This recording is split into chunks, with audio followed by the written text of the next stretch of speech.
Amateur Traveler is in its 20th year now, but can you imagine if I had people on the show who had never been to the destination, but had just read about it or seen a movie about it? That wouldn't make any sense at all, and you wouldn't listen. We all know how important it is to receive advice from people who know a destination to get the most authentic local experience. And a great option for experiencing this is Explore Worldwide and their authentic small group adventures, led by local tour leaders, perfect for solo travelers who want to meet like minded people with a desire for adventure. I'm often an independent traveler, but two of my last three trips were with small group tours because they organize everything and it's a lot easier. If you want to recreate the tour I did to Malta, they have a Malta and Gozo Discovery Tour. I'm intrigued by one of their tours called A Taste of Sicily. The company again is Explore Worldwide, and visit exploreworldwide.com to learn more. And thanks to Explore Worldwide for sponsoring this episode of Amateur Traveler. The nights are long, the days are short, and the weather is chilly to downright cold, depending on where you are. It's a good time to slip into a Quince iconic Mongolian cashmere sweaters, which start at only $50. You can treat yourself to everyday luxury at an affordable price with Quince. If you really want to dive into luxury, you can check out their leather handbags, washable silk shirts, and European linen sheet sets. Whatever you're looking for at Quince, all the prices are 50 to 80% less than similar brands, and they do that by partnering directly with top factories and cutting out the middleman. They only work with factories that use safe, ethical, and responsible manufacturing processes. And of course, they use premium fabrics and finishes for that luxury feel in every piece. But you've already heard me rave about my Quince travel pants. Treat yourself this winter without the luxury price tag. Go to quince.com/traveler for 365-day returns plus free shipping on your order. That's QUINCE.com/traveler to get free shipping and 365-day returns. Quince.com/traveler. And thanks to Quince for sponsoring this episode of Amateur Traveler. I got my bags packed, I'm on a roll. I'm heading out there and I'm ready to go. I'm looking real good in my passport photo. Oh, no. Amateur Traveler, episode 610. Today, the Amateur Traveler talks about beaches and snorkeling and kayaking, indigenous people, waterfalls, and sailing ships as we go to the Guna Yala in Panama. Home, but maybe not today.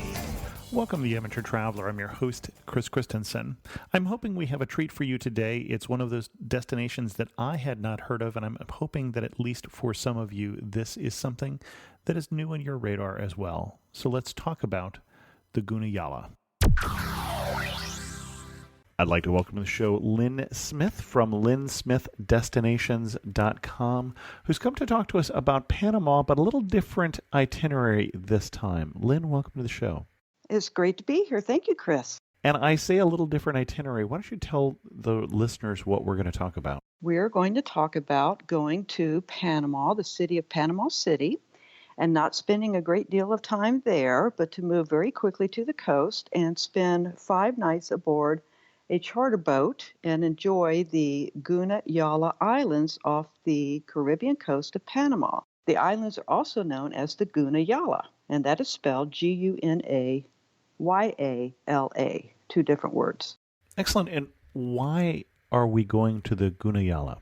We're going to the Guna Yala because we're looking for some fairly untouched reefs off the coast of Central America, where it's fairly easy to get there. You can enjoy amenities as a traveler from the United States, for instance, but you can also get away from it all and enjoy some private time, quiet time aboard a boat, traveling from one island to another one in very quiet seas, enjoy snorkeling, and get to know and meet the Guna Yala people.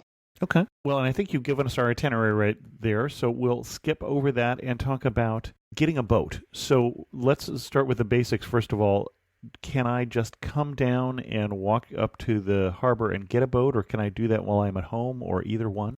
I don't believe it would be very easy to do that by just showing up on the coast because The effort to get to the coast from the city of Panama is rather extensive and it's very organized for travelers, I should say. It's not something that a traveler rents a car in Panama City and drives to the coast and shows up at a marina and jumps on a boat. Someday it may well devolve into that, but right now it's still a developing world area out there on that Caribbean coast Hmm. off of Panama. Again, that's the draw. That's the attraction is there aren't any hotels, there aren't any really tourist facilities, there are no restaurants, there's no development along that coast. It's all rainforest that comes right down from the mountains onto the Caribbean Sea. So it's quite removed from modern city life, and therefore it takes a bit of work to get there from the city of Panama. So the first piece of your trip is to get to the city of Panama, and then the second leg is to make the transfer out to the coast to one particular place where everybody goes, and it's called Carti. That is all organized ahead of time with your skipper or your hosts aboard the boat that you choose. And how do I find a skipper if I'm sitting here in San Jose, California, and know that I'm going with a reputable skipper and not, say, a pirate or a drug runner? That's a really good point to make because it can be rather sketch in the area if you don't know what you're doing and you don't get with a reputable skipper, as you point out. So I actually started on TripAdvisor, which is kind of my go-to these days Hmm. in planning trips. I've been planning trips abroad, primarily in the Caribbean, Central America, since the late 1990s or the turn of the 21st century. And it was a little more difficult to do then. But now online, you can just go to TripAdvisor and begin to see what the patterns are there for recommendations for Okay. different boats where you can catch those boats and then begin reading those recommendations and look into those and look into the websites and so forth. So, all to say, it's strongly recommended that you make all arrangements before you ever leave your home. Okay. Everything should be secured ahead of time. Your airfare, the place to stay in Panama, because you will be spending the night, very likely, because you have to catch a 5 a.m.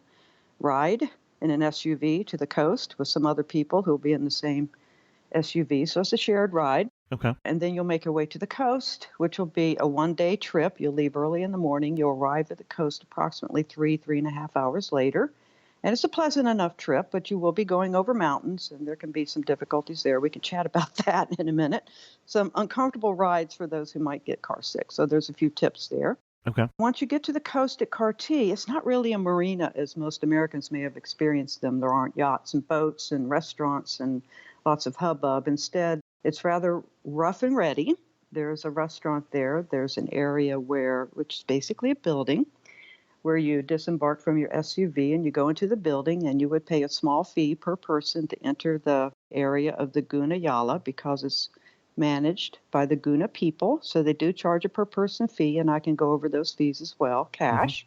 They're very nominal, but you just need to know what you need to do. What are those fees? As long as we'll put a pin in that one right now. So the fees are typically, and again, these are the tips that we were very fortunate. Our skipper and his wife have done this for years. They've been aboard their boat in the San Blas or the Guna Yala Islands and hosting families and small groups and couples and individuals aboard their boat. So they have a whole website. They have tips and tricks, a PDF. They make all your arrangements ahead of time to help you make with your transfer from the airport to your hotel, from your hotel to the coast, the boat that takes you from the coast itself, from Carti out to their boat and back. So all of these are arranged ahead of time. And part of the information that they imparted to us in print, so I could print it out and study it, was, oh, here are some of the fees that you're going to pay. And these are individual, and you need to bring cash. U.S. is fine. Well, we say U.S. is fine because Panama takes the dollar more than that they take their own currency sometimes. So. Isn't that true in a lot of places these days? Yes, the U.S. dollar is just fine, but take small bills. Yep. And be prepared. Your SUV driver fee should be arranged by your hosts, Mhm. your boat hosts. But again, that will likely be paid in cash. So you may have a fee to transfer you to pick you up at the airport and take you to your hotel in Panama City. Mm-hmm.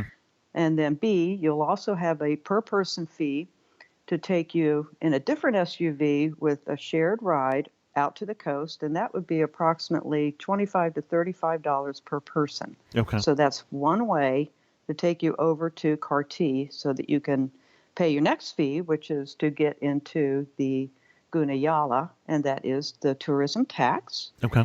And per person, that can be $10 to $15 per person. And I think you ought to just figure on the high side here because these Yep. rates are tending to go up just a little bit as traffic picks up in the area. The other fee after you pay your tourism tax of about $15 per person would be your water taxi or your lancha that will take you from the port of Cartee. You'll catch it there on the little dock. Mm-hmm. You get aboard the boat, and it's a shared boat. Think of it as a water taxi for those who may be familiar with those. And that's approximately $25 one way per person. Okay. And that ride will take you out to your host's boat. And your hosts will have made arrangements for you to know which boat you get on, the name of your skipper. Your skipper for that lancha will meet you at the Cartee, help you transfer your luggage from the SUV over to the lancha, and will take you to the right boat at the right anchorage at the right place. And those are those fees. And there may be some additional fees for those people who want to visit an island or spend some time on an island. I understand there may be Okay. certainly no more than $20 per person, but I don't think that's a universal thing. Okay. Couple questions. First of all, who did you work with? I worked with the hosts of the Blue Sky. Okay. And I will put a link in the show notes to their website so you could have a link to all of those fees that Lynn talked about. And then when we talk about the Guna people, we're talking about an indigenous people. So that's who we're paying that tourism tax to here, is to the tribe, I guess is the appropriate term here. And what can you tell us about the Guna people? I can tell you that there are about, I think if you think of them as a geographically indigenous folk, it really helps. There are 378 islands. Imagine if you look at it on Google Maps off the coast of Panama, the Sandblast / Guna Yala Islands. They range from tiny little islets with a white sand beach around it with one palm tree sort of hanging out there to, medium-sized islands the size of your living room to one the size of a house. And they go on up from there. None of the islands are very large, but out of the 378 or so islands, there are about 50,000 people of the Guna people living on those islands throughout the archipelago. There's 50,000 Gunas who live among those 378 islands in the Guna Yala, and there are 300,000 Gunas totally who are living between Panama, Costa Rica, and Colombia. And they are a completely unique community of people. They have their own laws, they have their own norms and values, and they've really held very close to their culture, which is very different and completely different from traditional Panamanian culture. Well, and you say different and unique. You used both of those within the space of 2 sentences. Can you give us an example of that? Sure. Well, first of all, they are completely sovereign. Okay. Their territory includes not only the archipelago that I spoke of, the 378 islands or so, but also a mainland area, the mainland forest area. They have a section there that belongs to them as well, and that dates from, I think it was the 1925 revolution, which is that sovereignty is spelled out in the Panamanian Constitution. So the Guna people do govern their lands, larger islands, and in one case, one island is also called, I think, the Crab. There are like 3,000 people living on 400 square yards. They really have kind of gotten filled up on the islands that can take their people. And so they're attempting to move into a community that they're developing. They've been attempting to developing this community, La Barrida, on about 42 acres of land very near Cartee, because they're seeing that their islands are sinking. I mean, they're being inundated by water at the rate of, maybe 2.5 millimeters per year, and they're being overcrowded. So they're planning to move many of them off the islands and onto the mainland. And while that was all useful information, didn't tell us anything about the culture. You said the culture was unique. What kind of things are different in that culture? I would say that the thing that strikes the visitor foremost is the attire. The Guna women wear molas and very colorful beads that literally festoon their forearms and their legs, the complete length of their legs, their ankles. Very colorful beads. So when you see these rather short in stature people, they're just so colorful, the women especially, with their very colorful attire, which are a reverse applique that they use to develop these shirts that are sewn and have been these molas. They're squares about the size of a placemat, maybe a small placemat. Hmm. The technique has been developed over, I suppose, over eons in the tradition of the Guna women. And the molas used to be painted on their bodies, but when they became, I guess, started wearing more clothes due to the impact of Western culture, they transferred this body painting technique into a reverse applique sewing technique Hmm. for their clothing. So they kept these extraordinarily bright colors, vibrant colors, but they just moved them from body paint into clothing, taking with beads and these molas, their shirts, taking the place of the body paint. So that's very unusual and unique to them. So we've done a couple episodes that have particularly appealed to people who are enamored with textiles on Amateur Traveler. This is another one, is what I'm hearing. So for people who like that sort of, and that's a relatively small group of Amateur Traveler listeners, but I'm looking at the pictures right now for what you're talking about, and just if you liked some of those episodes we did on northern Vietnam, for instance, or southern China that we're talking about textiles a lot, it seems like this would be another place to go. You talked about boats. We're not talking about cruise ships here. We're talking about smaller boats. What kind of range of boats are available? How many people are we talking about on a boat? Well, we're talking about typically the boats that I looked up and that I researched range from approximately 42, 45 foot maybe, monohulls up to trimarans or catamarans that can be pretty long, pretty large, 70 feet, depends on their draw because it can be shallow in that archipelago. Sure. The bigger boats, of course, are going to have more guests on them. So if you get a big boat, you're going to be, let's say, if it's a couple traveling or if it's a family of four, you're going to be on that boat with anywhere from 8 to 12, 16, 18 people in small cabins, that sort of thing. Okay. We chose to not quite go that way. We went the other way and said, oh, gosh, what we'd really like to do is just stay aboard with the skipper and his wife and enjoy the islands, have them take us on the kind of itinerary that is typical for them.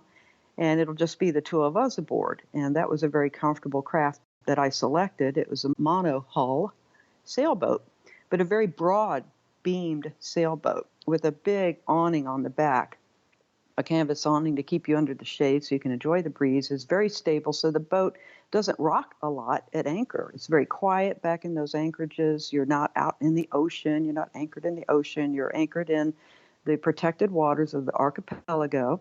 Again, if you look at these islands on Google Maps, you can see that the islands, the windward side of the islands, are breaking most of the wave action and quite a bit of the swell action from the ocean. So you're basically in a large bay in very protected waters. And of course, if one anchors on the lee side or not the windward side of the island, it can be very quiet water indeed.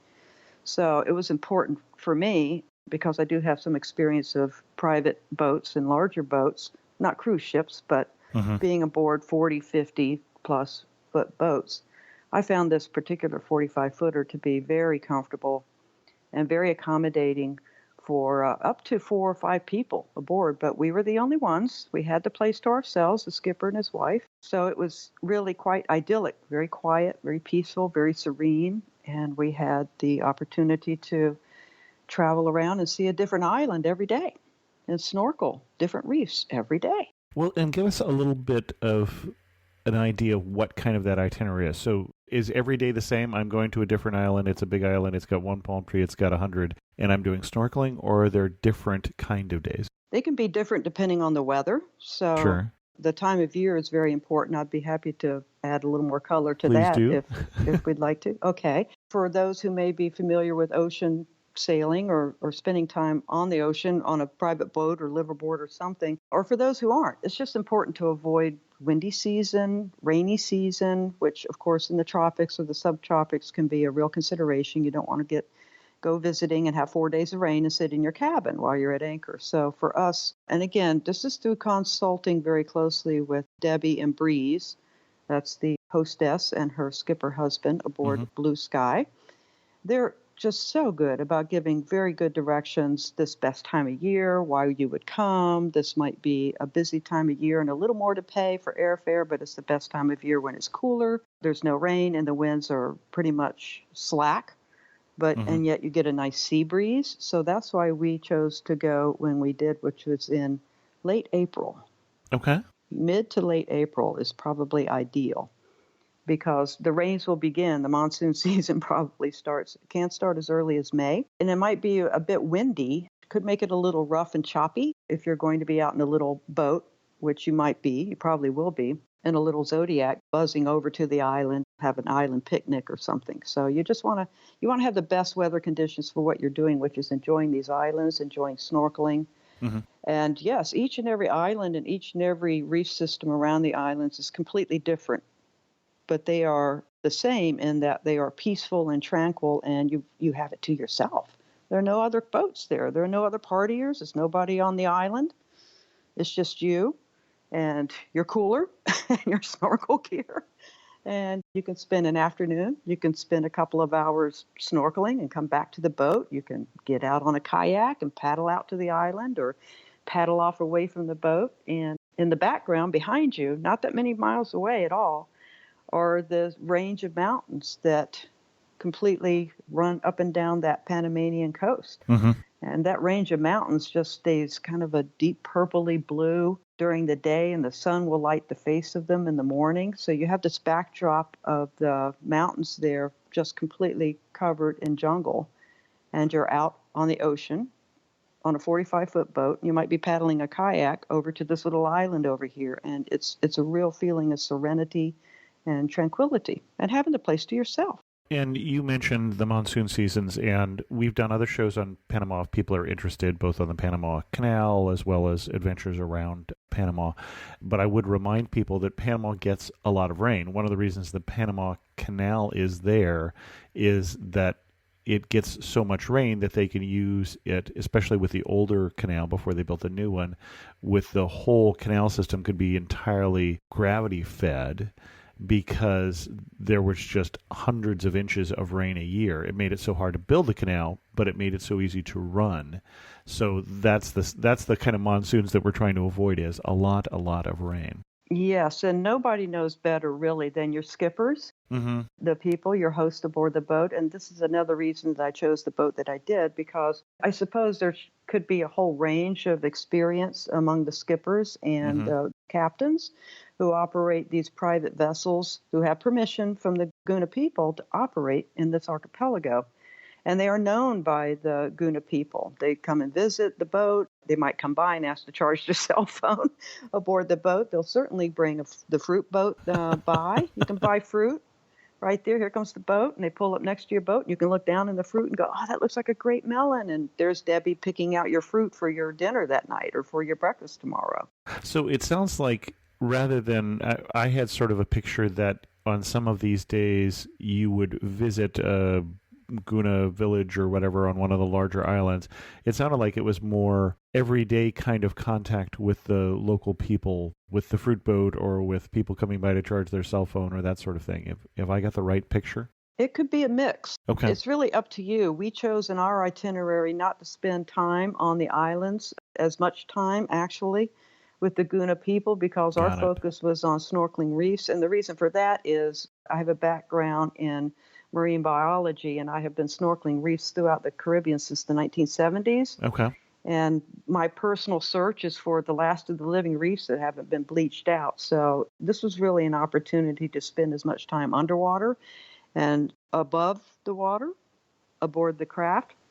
But having said that, these islands, people come, another alternative for an itinerary or for people who come to the islands, catch a boat at Carti that will take them out to an island, and they will stay on that island with the Guna people Okay. in their little village and stay. That's a completely different experience and not one that I can speak to here in this particular episode, but it's something that we looked at and considered.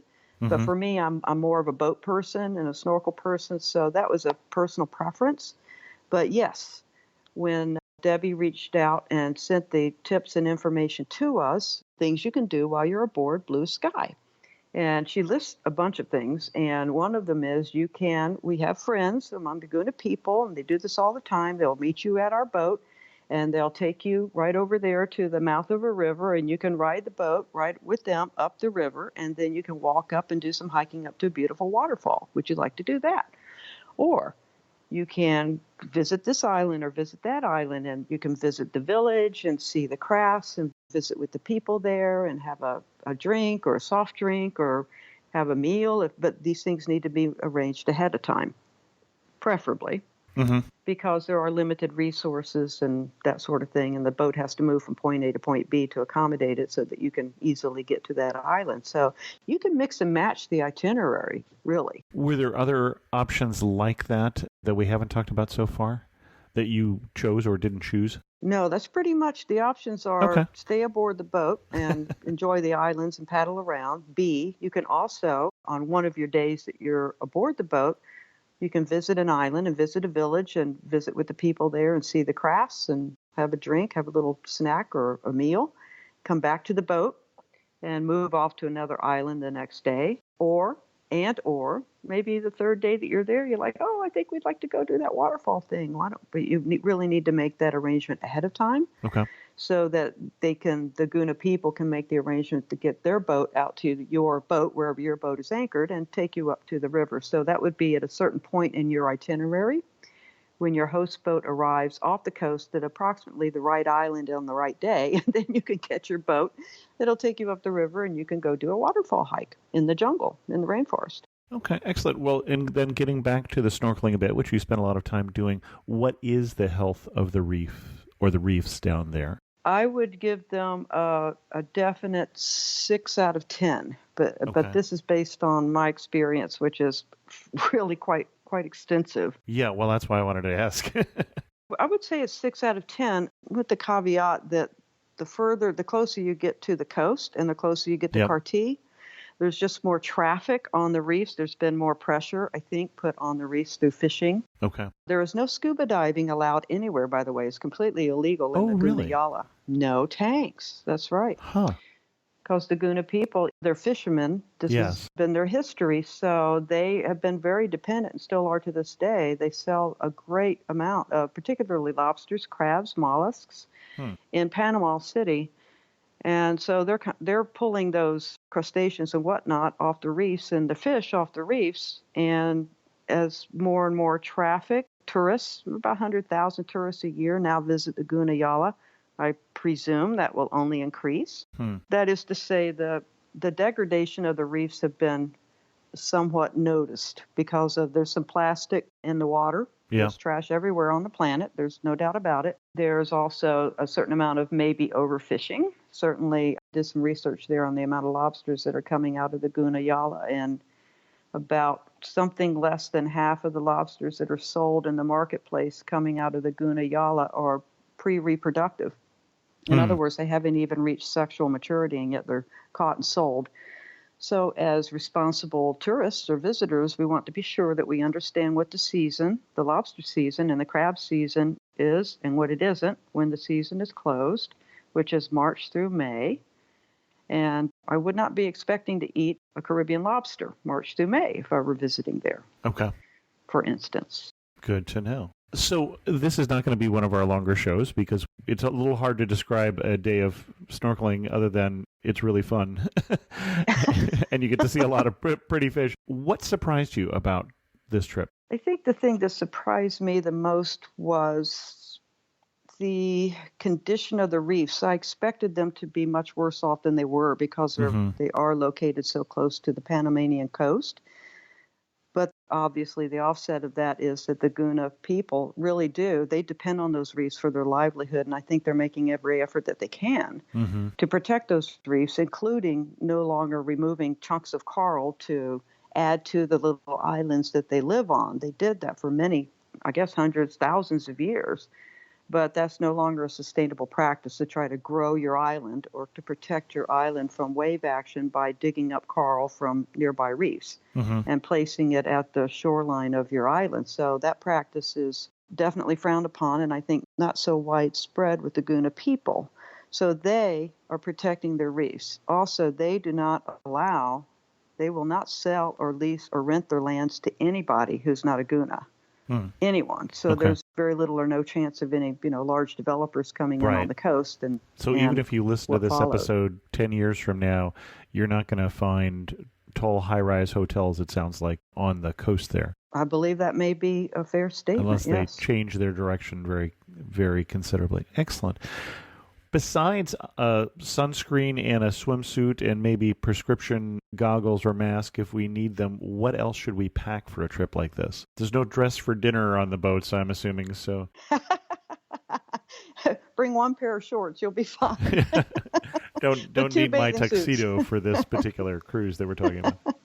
No, and you don't even need shoes. You want to stay barefoot on the boat. I would say that if you have particular provisions that are your favorites, if you have a favorite beverage or something you just can't go 4 or 5 days without, you'll want to consider bringing that, and you'll have to buy it in Panama City Yep. and bringing it on the SUV and bring it on the lancha and bring it aboard. So you'll want to coordinate this with your host because the boat refrigerators have limited space. They're storing all the food for your stay or your family's stay. Right. But we did enjoy a private cooler that was set aside for the two of us for our okay. drinks and our snacks. So if we wanted to keep some things, we just rotate drinks into that cooler. So bring your favorite beverages. Bring backup sunglasses and backup prescriptions because you are hours away from anything. Hours. Okay. You may even be days away from anything. So consider, oh my gosh, if I drop my sunglasses overboard, remember, no scuba tanks available. So if you can't snorkel down 40 feet to go get your sunglasses, then you might want to have a backup pair. Also, I would say definitely pack light because there's very limited space aboard, particularly if it's a family coming aboard with their luggage. You want to keep your luggage small. You want to pack light. And really, you'll be wearing the same clothes for 3 or 4 days and rinsing them out and laying them out. Just pack very light. Make sure that you have a snorkel skin or sunblock clothing. Mm-hmm. And by snorkel skin, you mean something like a water shirt where you're reducing your exposure to the sun. Absolutely. And also reducing your exposure to if you go on an island, there might be some at dawn or dusk, you can run into the annoying little chitras or the sandflies. It helps protect you from those as well. Water shoes is a good idea if you're walking around on islands, although we walked around barefoot and we were just fine. But the other thing that I made a note of here was bug spray. Again, the chitras. Sure. You know, we were in the tropics, and at dawn and dusk, the mosquitoes are less a problem than the sandflies. The wind doesn't blow those away. So you really want to kind of stay off of those islands. When it starts getting dark, get off the island and avoid those chitras. Well, and the other thing we should say with sunscreen is make sure that it is, I don't know the right term, coral reef. Eco-friendly. Mm-hmm. Basically, it's not going to damage the coral reef. You don't want to be using that ever when you're near a coral reef sunscreen that's inappropriate. Absolutely. And also aboard a boat, electricity can be a bit of a challenge for those who can't seem to get away from their whatever devices. Make sure you have ample batteries and backup, and don't necessarily count on the fact that a charger will be available or that you'll have a socket to plug things into because, again, the boat runs on electronics, and just think of the electricity as belonging to your house and not necessarily to you. Okay. So be prepared. If you want to read your Kindle, make sure that you have ample battery backup. Or if you're reading a book at night, make sure you have a headlamp. I always bring a small LED flashlight with me when I travel anyway, no matter where I go. It's certainly handy if you're getting up in the middle of the night and banging into walls and trying to go to the head and not turning on the overhead light in the head to wake everybody else up. Just having a small flashlight can help you not stumble over the combing, which is the little thing you have to step over to get through the hatchways, through doorways on boats. Okay. So if you're not familiar with boats, watch your toes and bring a flashlight. Excellent. I also suggest a small collapsible cooler for taking to the island if you want to take a couple of soft drinks or whatever. Okay. For a picnic, those are easy to pack. And the other thing you just really need to bear in mind is bringing cash and small bills. You'll be tipping your drivers. You'll be tipping your lancha captains. You may be tipping your skipper and your host and hostess if that's the case. You'll be prepared for that. Cash is always king. There are no ATMs. You'll have to bring cash and you'll want to have small bills. And you'll want to keep a couple of Ziplocs handy for your phones and snacks and things that you don't want to get wet or covered by salt spray, particularly since the transfer in the lancha from Cartier out to your host boat can be splashy, can be quite wet. So I would suggest protecting your cell phone and keep your cell phone in your hand or keep it in a pocket because those lanchas have a way of bouncing around and can bounce that cell phone right out of your hand even. So be prepared for that. And a final tip, bring a plastic garbage bag. We did. a big black one with some duct tape maybe, and wrap your luggage in that when you get to the port of Cartier. You get out there on the dock with your luggage, Mm-hmm. and you're waiting to be told that, okay, this is your boat. We're getting ready to go. Everybody hand your luggage over to us. You might want to wrap your luggage in plastic to protect it because it could get very wet, especially if it rains on you. There might be a pop-up shower. Water may slop over the bow as you're transferring out to your host boat, and all of your luggage is piled forward at the bow. So luggage gets piled up in a pile, and generally there's one or two Guna sitting on it during the ride. So that's another reason why you want to bring those backup glasses and sunglasses and prescription lenses. Think about crushed luggage and wet luggage, and just a couple of little things to do ahead of time to prepare for that really can make a difference. Anything else we want to say before we get to our last two questions? No, I think I pretty much covered all the tips that I'd made a note about. You're standing in the prettiest spot in Guna Yala. Where are you standing and what are you looking at? I think what I'm doing is I'm sitting aboard the Blue Sky boat. Yep. And I'm looking off the bow over the anchor line, and I can hear the surf pounding on the outer reef just beyond that little tiny islet that only has 6 palm trees. And I can hear those 6 palm trees rustling in the wind, too. And I can feel the boat gently riding at the anchor, and I'm enjoying the cooling breeze and a refreshing drink of some sort because I'm thirsty, because it's been a hot day and we've been busy snorkeling and on the island. Excellent. That's where I am. And one thing that makes you laugh and say only in Guna Yala. I would say seeing one of the traditional Guna boats under sail, beating up into the wind and crossing our path between us and that island right out there off the anchor, and having the people look up and smile and wave at us. It's so tranquil, peaceful. Okay. And if you had to summarize a trip to Guna Yala in 3 words, what 3 words would you use? Well, I think I might trot out my favorite word, tranquil. Well, yeah, I thought that might come up there. Tranquil, cultural, and endangered. Okay. Excellent. And our guest again has been Lynn Smith from LynnSmithDestinations.com. And speaking of which, Lynn, if we wanted to send somebody to the best post that you have done on this trip, where are we sending them? On this trip? Well, or on Panama. On Panama, I have one post, and they can go to LynnSmithDestinations.com. And in the menu at the top, there is a Caribbean, Volume 1, 2, and 3. And you'll find the Panama entry under Caribbean, Volume 3 in the navigation at the top of the website. Okay, and we'll link to it directly from the show notes for those people who don't want to search for it. Excellent. Well, Lynn, thank you so much for coming on Amateur Traveler and sharing with us your love for this little corner of Panama. My pleasure. Thank you, Chris. I always enjoy your podcast, and I'm looking forward to hearing more. Thanks. In news of the community, I had a recent iTunes or Apple Podcasts review for the show, and it was from Behorn 12,000 from the USA, who said, I've been listening for years and I still love it. Chris would be enjoyable to listen to no matter what he was talking about, a rare skill in podcasters, but the fact that his content is always interesting and engaging makes it oh so much better. He picks the greatest places to talk about and the best guests to interview, but most of all, he knows just the right questions to ask to make the location they are discussing come alive. Thanks, Chris, for all the great content you have produced. I am looking forward to hearing what is next. Well, thanks so much. I would say that there are some, my wife included, that might disagree with he can make anything he talks about sound interesting, but I appreciate you saying so. I also had a comment on the website, said hello from Saigon, Vietnam. I'm an English learner. I bumped into your site while I was looking for sites to learn English, and needless to say, it's amazing and helpful. I not only learn about English, but also have a great time to listen to travelers' experiences and stories. Thank you so much. Well, and thank you for the encouraging words. Before we end the show, we still do have a couple spots on that amateur traveler trip to Central Europe this September. More information about that at amateurtraveler.com/Europe 2018.